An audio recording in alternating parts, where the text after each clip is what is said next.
சமீபத்தில் ராகுல் காந்தி அவர்கள் அமெரிக்கா போகிறாங்க. ஒரு சுற்றுப்பயணம், ஒரு அரசியல் தலைவர், அரசியல் கட்சியை சார்ந்த சில விஷயங்கள் பேசும்போது நாட்டை பற்றியும் பேசக்கூடிய ஒரு நிலை வருது அப்படின்னும் போது, ஆனால் அந்த இடத்துல வந்துட்டு அவர் பேசின கருத்துக்கள் வந்துட்டு இங்கே இருக்கக்கூடிய பிஜேபியாக இருக்கட்டும், ஆர்எஸ்எஸ்ஸாக இருக்கட்டும், கொந்தளிப்புக்குள்ளாக்கி இருக்கு. நாட்டின் உண்மையான பிரச்சனை எதுனா வேலை வாய்ப்பு தான் உண்மையான பிரச்சனை. 45 கோடி இளைஞர்களுக்கு வேலை வாய்ப்பு இல்லை இந்தியாவில். இதுதான் இந்த நாட்டினுடைய மக்கள் நல்லா இருக்கணும், ஜாதி மத சண்டை போடாமல் வேலை வாய்ப்பை உருவாக்கி செல்வ செழிப்போட, அமைதியோட, மகிழ்ச்சியோட, அன்போட வாழணும்னு சொல்கிறாருங்க.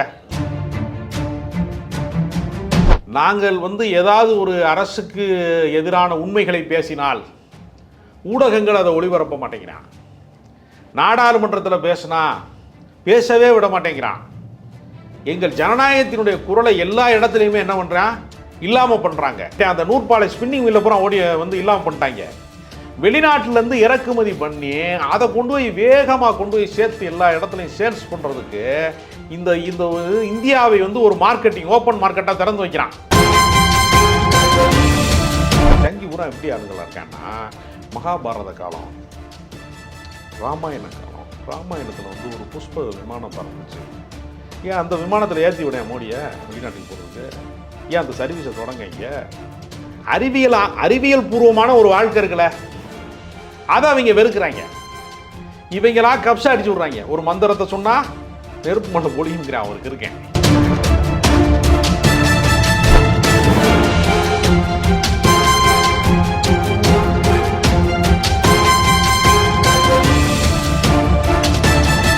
ஆகாயம் நேயர்களுக்கு வணக்கம். நான் உங்கள் அஷ்ரஃப். இன்று நம்மோடு இருப்பது சினிமா மற்றும் அரசியல் விமர்சகர் திரு ராஜகம்பீரன் அவர்கள். சார் வணக்கம். சார் வணக்கம். சமீபத்தில் ராகுல் காந்தி அவர்கள் அமெரிக்கா போகிறாங்க. ஒரு சுற்றுப்பயணம், ஒரு அரசியல் தலைவர், அரசியல் கட்சியை சார்ந்த சில விஷயங்கள் பேசும்போது நாட்டை பற்றியும் பேசக்கூடிய ஒரு நிலை வருது அப்படின்னும் போது, ஆனால் அந்த இடத்துல வந்துட்டு அவர் பேசின கருத்துக்கள் வந்துட்டு இங்கே இருக்கக்கூடிய பிஜேபியாக இருக்கட்டும், ஆர்எஸ்எஸ்ஸாக இருக்கட்டும், லைட்டாக கொந்தளிப்புக்குள்ளாக்கி இருக்கு இல்லையா? அப்படி என்ன தான் கருத்து தெரிவித்தார் அவர்? இந்தியாவிலே இருந்து அமெரிக்காவிற்கு வேலை வாய்ப்புக்காக சென்றிருக்கக்கூடியவர்கள், அமெரிக்காவில் வாழ்ந்து கொண்டிருக்கிற இந்தியர்களினுடைய அழைப்பின் பேரில் அவர் போகிறாரு. போகிற போது இந்தியா குறித்து பேசாமல் ஒரு எதிர்க்கட்சி தலைவராக இருக்கிறாரு, நாடறிந்தவராக இருக்கிறாரு.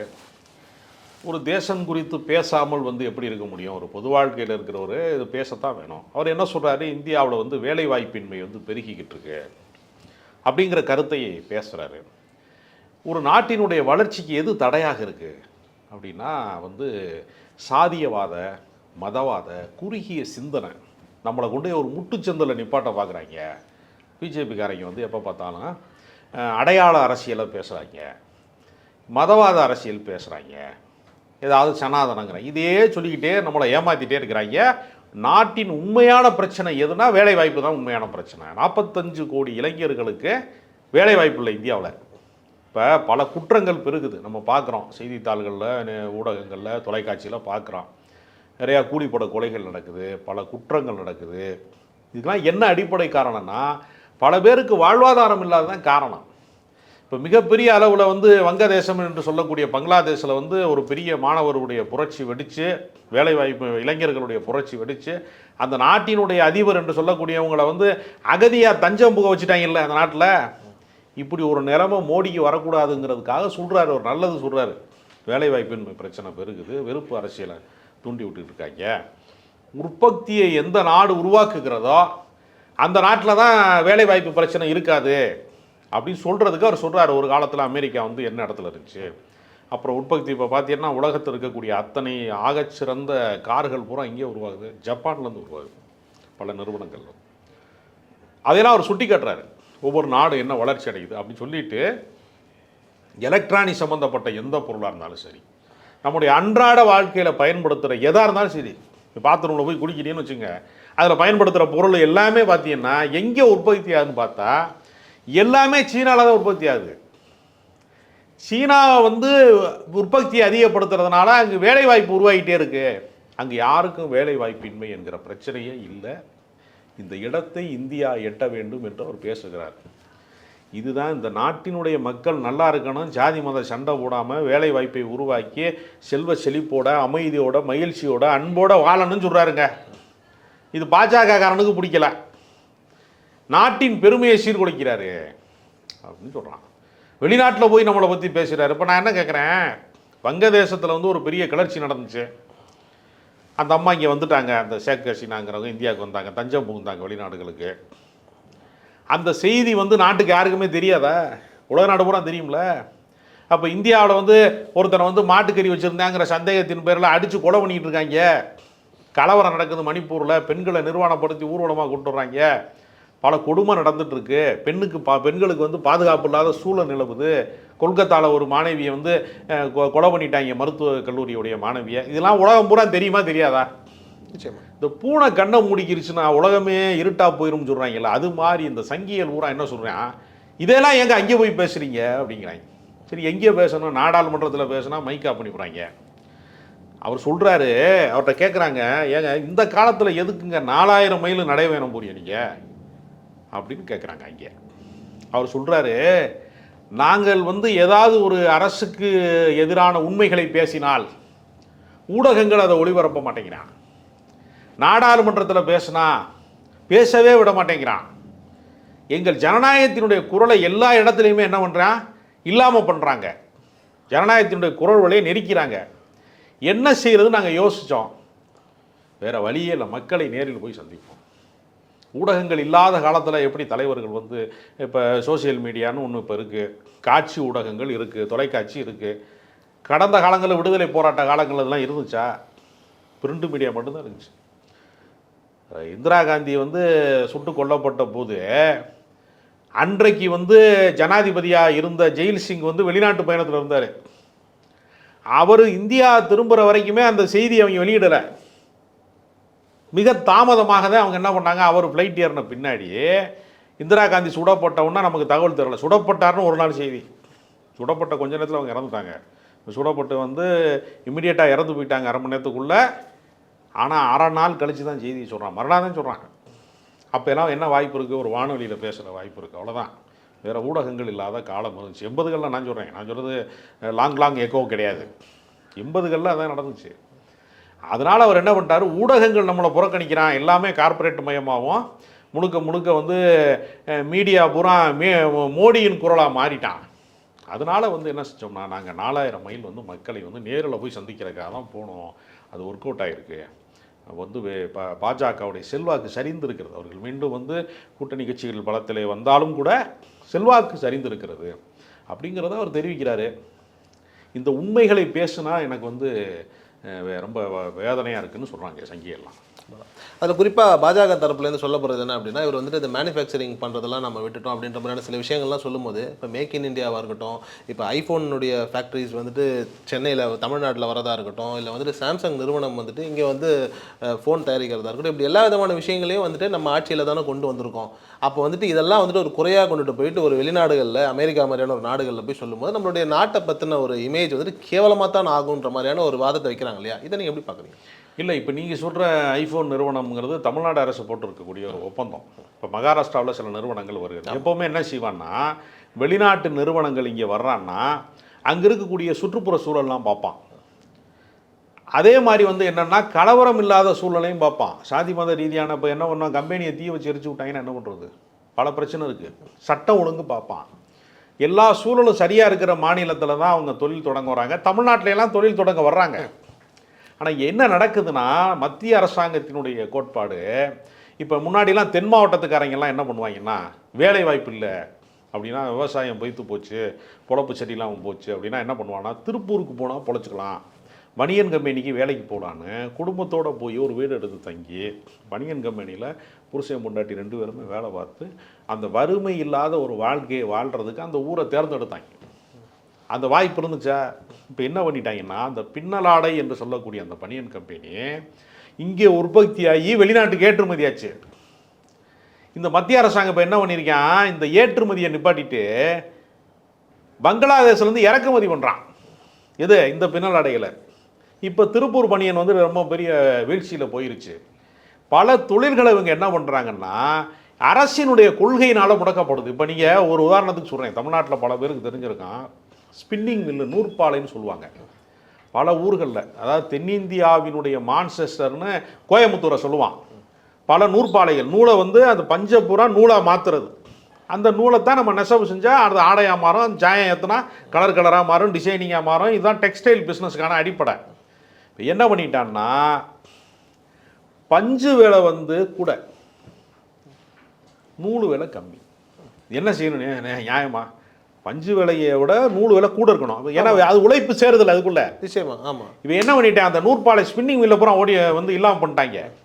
வெளிநாட்டிலேருந்து இறக்குமதி பண்ணி அதை கொண்டு போய் வேகமாக கொண்டு போய் சேர்த்து எல்லா இடத்துலையும் சேல்ஸ் பண்ணுறதுக்கு இந்த இந்த இந்தியாவை வந்து ஒரு மார்க்கெட்டிங் ஓப்பன் மார்க்கெட்டாக திறந்து வைக்கிறான். அதுக்குத்தான் இவன் தேசிய நெடுஞ்சாலை போடுறான், 8 வழிச்சாலை போடுறான், விமான நிலையத்தை விரிவாக்கம் பண்ணுறான். எல்லாமே எதுக்கு பண்ணுறான்னா, நம்ம நினச்சிக்கிட்டு இருக்கோம் தொழில் வளர்ச்சிக்கு பண்ணுறான்னு. வெளிநாட்டு முதலீடுகள், வெளிநாட்டுக்காரனுடைய தொழில்கள்லாம் இங்கே வந்து அவன் வந்து ஓப்பன் மார்க்கெட்டை அவன் இங்கே வந்து அவனுடைய உற்பத்தியை இங்கே விற்றுட்டு போகிறான். இதை செஞ்சுட்டு இவன் என்ன சொல்கிறான், make in India, made in இண்டியாலாம் சொல்லிக்கிட்டே இருக்கான்.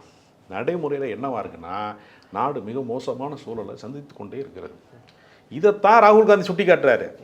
இப்போ நீங்கள் டாக்டர்கிட்ட போறிய, அவர் உங்களை பார்த்து செக் பண்ணிவிட்டு சொல்கிறாரு உங்களுக்கு ஹார்ட் வீக்காக இருக்குங்க அப்படின்னா, என்னை பார்த்து எப்படி நீ ஹார்ட் வீக்காக இருக்குன்னு சொல்லுவேன்? எப்படி சொல்லுவேன் நீனு? எப்படி நீ சொல்லுவ அப்படின்னு டாக்டரை போய் நம்ம அடிக்க முடியுமா?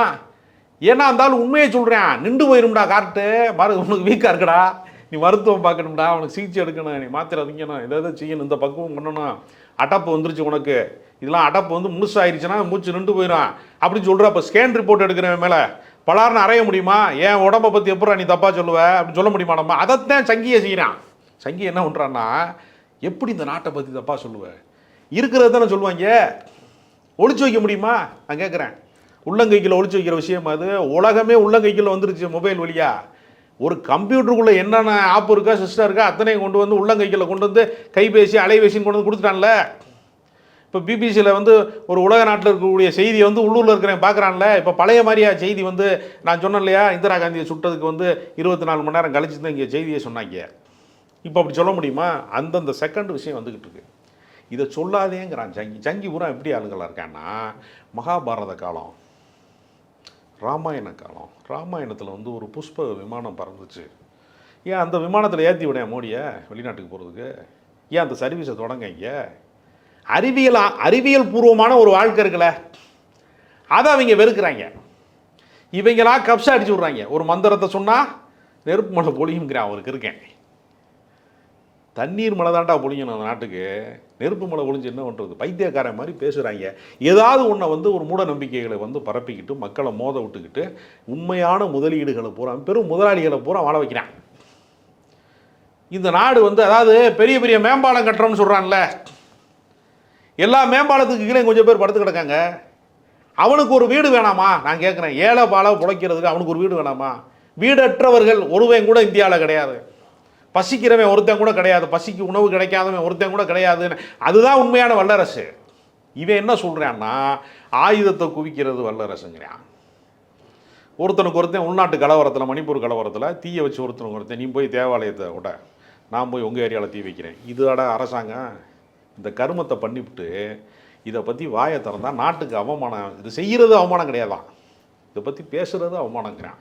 எதிர்கட்சி தலைவர் பேசக்கூடாதுங்கிறான். விஷயமா இப்போ பெரிய முதலாளிகளை தான் வந்துட்டு வாழ வைக்கிறாங்க. பிஜேபியாக இருக்கட்டும், யாராக இருக்கட்டும்ன்ற மாதிரியான ஒரு பார்வை இருக்கும்போது, இப்போ குறிப்பாக வந்துட்டு கோயம்புத்தூராக இருக்கட்டும், திருப்பூராக இருக்கட்டும், இங்கே இருக்கக்கூடிய பெரிய வந்துட்டு ஸ்பின்னிங் மில்ஸ் எல்லாமே மூடப்படுற சூழல் ஒன்று வருதுன்னு சொல்கிறீங்க இல்லையா? இப்போ பெரிய ஆட்களை வாழ வைக்கிறாங்க அப்படின்னும் போது, அப்போ இங்கே இருக்கக்கூடிய ஆட்களும் வாழ்ந்துட்டு போகலான்ற ஒரு நிலை இருக்கலாம்ல. தமிழ்நாட்டை மட்டும் குறிப்பாக இந்தந்த மாதிரியான ஒரு ஸ்பின்னிங் மில்லையோ இல்லை வந்துட்டு இந்த மாதிரியான விஷயத்தை மட்டும் தமிழ்நாடு முழுக்க இல்லை, ஒட்டுமொத்தமாகவே என்ன செய்யறான்னா, இந்த ஏற்றுமதி கொள்கைன்னு ஒன்று இருக்கு இல்லையா, அரசாங்கம் வந்து ஏற்றுமதி கொள்கை. இப்போ நீங்கள் வந்து இப்போ சில தொழில்கள், இப்போ டாக்டர் இருக்காருன்னு வச்சுங்களேன், அவர் இப்போ டாக்டருக்கு படிச்சிட்டாருன்னா அவராக ஊசியை போட்டு அவராக வந்து ஒரு மருந்தை கொடுத்து ஒரு பிழப்பை அவர் நடத்தலாம். நீங்கள் இன்ஜினியர் வந்து என்ன பண்ணுவான்னா, அவனாக அந்த தொழிலை பண்ண முடியாது. நீங்கள் ஒரு சிவில் இன்ஜினியர் இருக்கான்னா, ஒரு கன்ஸ்ட்ரக்ஷனுக்கு வந்து நீங்கள் அவனுக்கு வந்து ஒரு இது கொடுத்து வாய்ப்பு கொடுத்தா தான் அவன் கட்டடம் கட்ட முடியும். அவனா ஒரு 10 கோடி ரூபாய்க்கு ஒரு இன்ஜினியர் வீடு கட்ட முடியுமா? எனக்கு சிவில் இன்ஜினியரிங் தெரியும், நான் ப்ரூவ் பண்ண போகிறேன், கட்ட முடியுமா? கட்ட முடியாது. இப்போ அரசாங்கம் பல திட்டங்களை கொண்டு வந்து உருவாக்கணும், வேலை வாய்ப்புக்கான திட்டங்களை உருவாக்கணும். அதைத்தான் நம்ம பேசணும். இவன் என்ன பண்ணுறான்னா, ஏற்றுமதி கொள்கை இறக்குமதி கொள்கை இருக்குல்ல, இவன் இறக்குமதியாக பண்ணிக்கிட்டே இருக்கான்.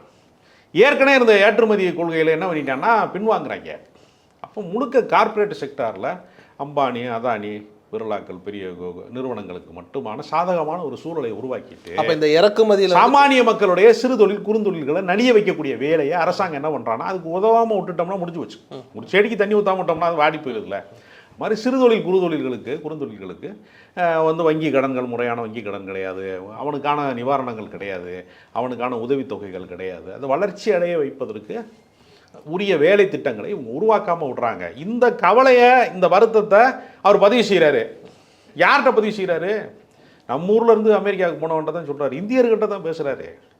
உடனே என்ன சொல்கிறேன், எங்கள் மானம் போயிருச்சு, மரியாதை மானம் போயிருச்சுன்னா இந்த மாதிரி மானம் கெடாத ஒரு அரசாங்கத்தை உருவாக்குங்க, வேலை வாய்ப்பை உருவாக்குங்க, மக்களுக்கான நலத்திட்டங்களை உருவாக்குங்கன்னா வாயில் வடை சுடுறதே பண்ணிகிட்டு இருக்காங்க. வாயில் வடை சுட்டான்னு சொன்னால் வருத்தப்படுறாங்க, இந்தியாவின் மானம் போய்விட்டதுங்கிறாங்க. அப்படி கிடையாது. தேசபக்தி என்பது என்னன்னா, தேசத்தில் இருக்கக்கூடிய மனிதர்களின் நலன் தான். இங்கே இருக்கக்கூடியவர்கள் வறுமை இல்லாமல் இருக்கணும், இங்கே இருக்கக்கூடியவர்கள் கல்வி இல்லாத சூழல் வந்து உருவாக்கப்படணும், கல்வி எல்லாருக்குமான கல்வி உறுதி செய்யப்படணும். அதுதான் வந்து உண்மையான வல்லரசு. இவங்க வந்து படம் காட்டுறாங்க, ஃபிலிம் காட்டுறாங்கிறாங்கல்ல, அதைத்தான் காட்டிக்கிறாங்க. இப்போ இதே ராகுல் காந்தி அவர்கள் இப்போ இந்தியாவிலேருந்து இதற்கான வேலைகளை செய்கிறாரு, செஞ்சுக்கிட்டு இருக்காரு, ஓகே. பட் இதை போய் ஒரு வெளிநாடுகளில், அமெரிக்காவில் போய் பேசுறதுனுடைய விளைவாக என்ன தாக்கம், என்ன மாற்றம் வந்துட்டு இந்தியாவுக்கு உருவாயிடும் அப்படின்னு சொல்லி ராகுல் காந்தி நினைக்கிறீங்க? இவங்க கோவப்படுறாங்கல்ல, அப்படியாவது இவங்களுக்கு ரோசம் வந்து ஏதாவது நன்மை செய்வாங்களான்னு பார்ப்போம். அதுக்கு தான் அவர் செய்கிறாரு. ஏன்னா இங்கே சொன்னால் அவனுக்கு செவிட்டுக்காதான் இருக்குல்ல, அங்கே சொன்னால் குதிக்கிறான்ல, எங்கள் மானம் போச்சுங்கிறான்ல. இப்போ வீட்டுக்குள்ளே பேச வேண்டிய விஷயத்தை தெருவில் நின்று பேசாதங்கிறான்ல. இப்போ வீட்டுக்குள்ளே ஒரு விஷயம் தீர்க்கப்படலைன்னா தெருவில் நின்று தான் பேசாத மாதிரி வரும். பஞ்சாயத்துக்கு போயிடுவாங்கல்ல, குடும்பத்தில் ஒரு பிரச்சனைனா என்ன பண்ணுவாங்க, அண்ணன் தம்பி பிரச்சனை, வீட்டுக்குள்ளே பேச முடியலன்னா தெருவில் தான் பேசுவாங்க. அதுதான் அது உலக அரங்கத்துக்கு வருது அப்படிங்கிறது இவர்களுக்கு வெக்ககரமாக இருக்குங்கிறான். சங்கிகளுக்கு வெக்கம் வர்றது நல்ல விஷயம்தான், மாணவர்களுக்கு நல்ல விஷயம். ஆனால் இதை விட பெரிய சம்பவங்கள்லாம் நடந்து கூட வந்துட்டு நீங்கள் சொல்லக்கூடிய சங்கி அவர்களுக்கு வெக்கமோ மானமோ வந்து நாட்டில் எந்த விதமான நல்லதும் நடந்தில்லைல்ல. நடக்கணும் மாற்றம் வந்து இது வந்து சங்கிகளை திருத்துறதுக்கான வேலை இல்லை. சங்கிகள் திருந்த மாட்டாங்கிறது ராகுல் காந்திக்கும் தெரியும், அரசியல் அறிந்தவர்கள் அனைவருக்குமே தெரியும். மக்களுக்கு தெரியப்படுத்துகிறோம், இந்த நாட்டின் உண்மையான பிரச்சனை வேலை வாய்ப்பின்மை. இந்த நாட்டில் வந்து 84% இளைஞர்களுக்கு வேலை வாய்ப்பு இல்லை. அதை உறுதி செய், அவர்களுக்கான வாழ்வாதாரத்தை உறுதி செய்து நம்ம பேசுகிறோம். அதை விட்டுட்டு ராமர் எங்கே பிறந்தார், கிருஷ்ணர் எங்கே பிறந்தார், பிள்ளையார் எப்படி உருவானார், அது இந்த மாதிரி பஞ்சாயத்துக்களை கொண்டு வந்து விடுறது மூலமாக உண்மையான பிரச்சனைகளை மறைக்காத. கடவுளின் பெயரால் மக்களினுடைய அன்றாட வாழ்க்கை துயரங்களை வந்து நீ துடைக்கிறதுக்கு பதிலாக இதையே காமிச்சுக்கிட்டு ஏமாத்தாத அப்படிங்கிறது தான் நம்முடைய கருத்து. நிச்சயமா. இப்போ இத்தனை ஆண்டு காலம் கழித்து ஒரு 2024 வந்துட்டு ஒரு எதிர்க்கட்சி தலைவர், இந்தியாவோட எதிர்க்கட்சி தலைவர் போய் அமெரிக்காவில் இந்தியா வந்துட்டு ஜாதி மத அரசியல் ரீதியாக வந்துட்டு சரியாக இல்லாமல் இருக்குன்னு சொல்லி ஒரு வாதத்தை வைக்கிறார் அப்படின்னா இப்போ இந்தியாவுடைய நிலைமை என்னவா இருக்கும்? ஏற்கனவே எல்லாருக்கும் தெரியுங்க, 1000 உண்டிங்கு சாதி. பாரதியார் எழுதியிருக்காரு, 1000 உண்டிங்கு சாதி, 1000 பேராக நாங்கள் பிளந்து கிடக்கிறோம்டா, நாங்கள் பிரிஞ்சு கிடக்கிறோம்டான்னு அப்போ பாரதியார் சொல்கிறார். அப்போ பாரதியார் மேலே வந்து தேசத்துறை வழக்கு போடுவாங்களா அவங்க அந்த கருத்து மேலே? அப்படி கிடையாது, பல பேர் சொல்லப்பட்டது தான். நம்ம வந்து வெள்ளைக்காரன் வர்றதுக்கு முன்னாடியே, முகலாயர்கள் வர்றதுக்கு முன்னாடி 500க்கும் மேற்பட்ட 520 சமஸ்தானமாக இருந்திருக்கிறாங்க. தனித்தனி ராஜா, சிவகங்கைக்கு ஒரு ராஜா, ராமநாதபுரத்துக்கு ஒரு ராஜா, மதுரைக்கு ஒரு ராஜா, திருநெல்வேலிக்கு ஒரு ராஜா, கன்னியாகுமரிக்கு ஒரு ராஜா இருந்திருக்காங்க. இந்த பாரியினுடைய பரம்பு மலைங்கிறாங்கல்ல, அதை ஒருத்தன் போய் ஆய்வு செய்ய போனேன் நேரம். அது என்னடான்னு பார்த்தா, அது இன்றைக்கி ஒரு பஞ்சாயத்து போட இருக்குது. ஒருவேளை பாரி மன்னன் வந்து இன்றைய ஜனநாயகத்தில் இருந்திருந்தால், நீடித்திருந்தால், பஞ்சாயத்து ஒரு பிரசிடெண்ட்டாக தான் திறந்திருப்பான். அது ஒரு ராஜான்னு இருக்கான், ஒவ்வொரு ஊரையும் ஒரு ராஜான்னு சொல்லியிருக்கான். அப்போ இவங்க சொல்லுவாங்க தெரியுமா, புறநானூறு தமிழர்களின் வீரம் அப்படின்னு சொல்லுவாங்க தெரியுமா. அது என்னடான்னு பார்த்தா, பாண்டியர்கள் வந்து சோழர்கள் மேலே படையெடுத்திருக்காங்க. அப்படின்னா என்ன அர்த்தம்னா, மதுரைக்காரங்க போய் தஞ்சாவூர்காரன் அடிச்சிருக்காங்க. சோழர்கள் சேரர்கள் மீது படையெடுத்தார்கள் அப்படின்னா தஞ்சாவூர்காரன் போய் என்ன பண்ணியிருக்கான், கோயம்புத்தூர்காரனை பூரா அடிச்சிருக்காங்க, கேங்குவார் நடத்திருக்காங்க. சிந்தப்பட்ட ரத்தம் பூரா தமிழர்களின் ரத்தம். நடந்த சண்டை பூரா பங்காளி சண்டை. ஒருத்தனுக்கு ஒருத்தன் அடிச்சுக்கிட்டு செத்துட்டு புறநானூற்று வீரம் அப்படின்னு இருக்கான். இதைத்தான் இந்தியா முழுக்க பண்ணியிருக்காங்க. 520 சமஸ்தானமாக இருந்ததை ஒற்றை தேசமாக மாற்றியது முகலாயர்கள். அதுக்கு ரயில் தண்டவாளம் போட்டு, தாலுகா ஆஃபீஸ் போட்டு, நீதிமன்றம் வச்சு அதை வந்து நிர்வாக ரீதியாக கட்டமைத்தவர்கள் பிரிட்டிஷ்காரர்கள். இவங்க 2 படையெடுப்பும் நடக்கலைன்னா நம்மெல்லாம் தனித்தனி நாடுகளில் தான் இருந்திருப்போம். இப்போ ராமதாஸ் சொல்கிறார் இல்லையா, அவர் திண்டிவனத்தில் இருக்கார், பல்லவ மகாராஜாவாக அவர் இருந்திருப்பார். அந்த பக்கம் கொஞ்சம் தூரம் அங்கிட்டு போனோன்னா திருச்சிக்கு போனீங்கன்னா சோழ நாடுன்னு இருப்பாங்க. இப்போ ஒவ்வொரு நாட்டுக்கும் பாஸ்போர்ட் கேட்டிருப்பாங்க. நல்ல வேலையாக நம்ம இவ்வளோ பெரிய நாடாக இது மாற்றப்பட்டதற்கு இந்த 520 சமஸ்தானங்களை ஒன்றாக்கியது ஒரு காரணம். அதனால் நமக்குள் ஏற்கனவே பிரிவுகள் இருந்தது, பிளவுகள் இருந்தது, மாற்று கருத்துலாம் இருந்துச்சு, எல்லாமே உண்மைதான். அதை கடந்து நாம் இந்த தேசத்தை எப்படி வந்து ஒன்றாக பார்க்கணும், மனிதர்களை எப்படி வந்து ஒன்றுபடுத்தணும்னு சிந்திக்கக்கூடிய வேலையை, ஒற்றுமைப்படுத்துகிற வேலையை ராகுல் காந்தி சிந்திக்கிறாரு. கூட்டத்தை கலைக்கிறதுக்கு ஒருத்தன் கல்லறிஞ்சா போதும், மக்களை ஒன்றுபடுத்துவதற்கு ஒரு அன்பு வேணும், ஒரு மனிதநேயம் வேணும். அந்த மனித நேயத்தை தான் அவர் உள்ள எல்லா நாடுகளிலும் போய் பேசுகிறார். இங்கேயும் அதான் பேசுகிறாரு, வெளிநாட்டிலையும் அதான் பேசுகிறார். சிறப்பு. ரொம்ப நன்றி சார் நேரம் தகவல்.